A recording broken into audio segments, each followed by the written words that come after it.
이번 시간에는 데이터 분석에 대한 기본적인 이해를 평균을 중심으로 설명드리겠습니다. 자, 평균은 우리가 일상생활에서 흔히 사용하는 일반적인 수식입니다. 데이터 분석에 있어서 평균은 매우 중요한 위치를 차지하고 있죠. 자, 오늘은 그 데이터 분석에서 핵심이라고 할 수 있는 이 평균에 대한 이야기로 시작해 볼까 합니다. 지금 우리는 데이터 홍수에 살고 있습니다. 이건 누구나 부인할 수 없는 현실이죠. 빅데이터라는 신조어와 함께 파도를 타기 시작한 이 세계적인 현상은 개인의 삶까지도 그 분석 대상으로 취급할 정도입니다. 자, 하지만 빅데이터의 분석은 전문가의 영역으로 치부됩니다. 누구나 쉽게 범접할 수 있는 영역은 분명히 아닌 것이죠. 더욱이 전문가 혹은 전문 기업에서나 다룰 법한 특수한 분석 기법을 우리 모두가 알 필요는 없는 것입니다. 중요한 것은 이러한 복잡한 분석 기법을 적용하는 것보다 어떤 대상을 분석해야 할지를 판단하고 대상에 대한 내 수준에 맞는 분석을 실행하는 것이 올바른 길인 것입니다. 하루가 다르게 쌓여가는 기업 내 데이터를 가치로 창출하는 능력은 복잡한 분석 기법을 통한 전문가적 소양만으로 이루어지는 것이 아닙니다. 분석은 무엇을 어떻게 왜 하느냐가 중요한 것이죠. 자, 이제 감으로 경영하던 시대는 이미 지나갔습니다. 이제 기업마다 오랜 기간 동안 쌓이고 공유된 데이터들은 빠르게 변화되는 환경을 설명하고 대응 전략을 제공하여 기업의 경쟁력을 지속적으로 창출해내는 원천 요소로 작용을 하게 될 것입니다. 자, 우리의 개인마다 컴퓨터에 저장된 데이터만으로도 누구나 쉽게 데이터 분석이 가능하다는 것을 이번 강의를 통해서 충분히 이해해 주셨으면 하는 바람입니다. 기업의 구성원들이 쉽게 이해하고 각자의 분야에서 무엇을 분석해야 하는지를 설명하는 데 초점이 맞춰져 있습니다.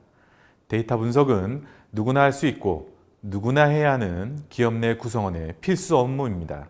자, 이제 드넓은 데이터의 바닷속에서 정보를 찾아내고 그 속에 감춰진 가치를 발굴하는 쉽고 유용한 데이터 분석의 세계로 저와 함께 여행을 떠나보도록 하겠습니다.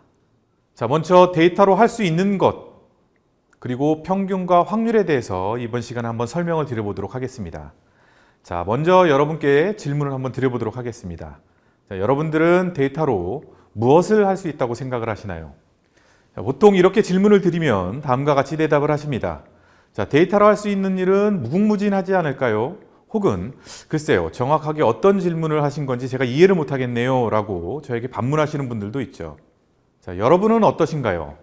저는 데이터로 크게 두 가지 일을 할 수 있다고 생각을 합니다.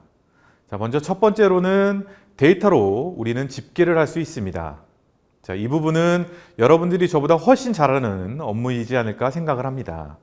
지금 여러분이 하는 대부분의 일이기도 하고 데이터를 있는 그대로 정리하는 일, 집계는 사실의 정리를 의미하게 되죠.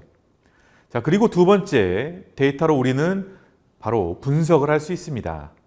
있는 그대로의 사실과 그 사실로부터 도출될 가치를 발견해 나가는 일을 말하는 것이죠.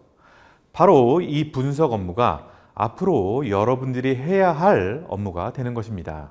데이터 분석을 수행하기 위해서는 데이터가 필요합니다. 요리를 위해 식재료가 필요하듯 분석을 위해서는 데이터가 필수입니다. 따라서 우리는 데이터가 무엇을 의미하는지 확인해 볼 필요가 있습니다. 자, 먼저 데이터의 범위에 대해서 생각해 보도록 하겠습니다. 데이터의 범위는 학자마다 그리고 분야마다 그 해석이 매우 다양합니다.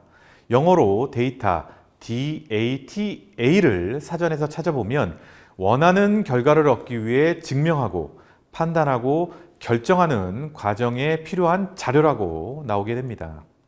자, 이를 다시 해석하면 원하는 결과는 사람마다 다르므로 각자가 필요한 자료라고 할 수 있겠습니다.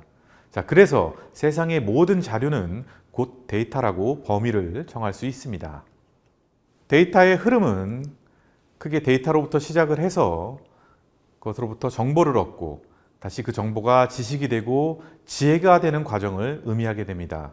앞서 설명드린 것처럼 데이터라는 것은 관찰이나 측정을 통해서 수집된 사실이나 값을 의미하게 됩니다. 자, 관찰이나 측정을 통해서 수집된 데이터를 의사결정을 할 수 있게 하는 데이터의 해석이나 데이터의 상호 간의 관계를 의미하는 것이 바로 정보가 됩니다. 그리고 이러한 정보들을 통해서 노하우를 취득을 하게 되고 이러한 노하우를 통해서 다시 창의적인 아이디어로 승화시키면 전체적인 데이터의 흐름이 완성이 되는 것이죠. 이러한 과정 중에서 특히 정보의 과정에서는 아까 말씀드린 두 개의 포인트, 집계와 분석을 여러분들이 수행을 할 수 있게 됩니다. 다시 설명을 드리면 집계는 데이터를 있는 그대로 정리하는 일이 됩니다. 즉, 사실의 정리를 의미하는 것이죠. 자, 그리고 데이터를 분석을 한다고 합니다. 이러한 분석은 그대로의 사실과 그 사실로부터 도출될 가치를 발견해 나가는 일이 되는 것입니다. 보고 아는 만큼 사랑한다는 말처럼 데이터 분석이 우리 삶 깊은 곳까지 침투하고 있다는 사실을 기억하시기 바랍니다. 데이터는 화려하거나 꾸밈이 없습니다. 그리고 참으로 영혼이 맑은 아이이죠. 데이터는 꾸미지 않은 원석 그대로의 모습을 간직하며 그 안에는 거짓 없이 진실만을 담고 있다고 생각합니다. 더욱 놀라운 점은 이러한 진실이 미래도 알려줄 수 있고 반복된 습관도 발견해주며 때로는 유사한 것들끼리 묶어주기도 합니다. 자, 미래는 준비된 자에게 언제나 결과로 말해줍니다. 미래를 준비하는 밑거름은 분명 데이터가 될 것이라고 저는 굳게 믿고 있습니다.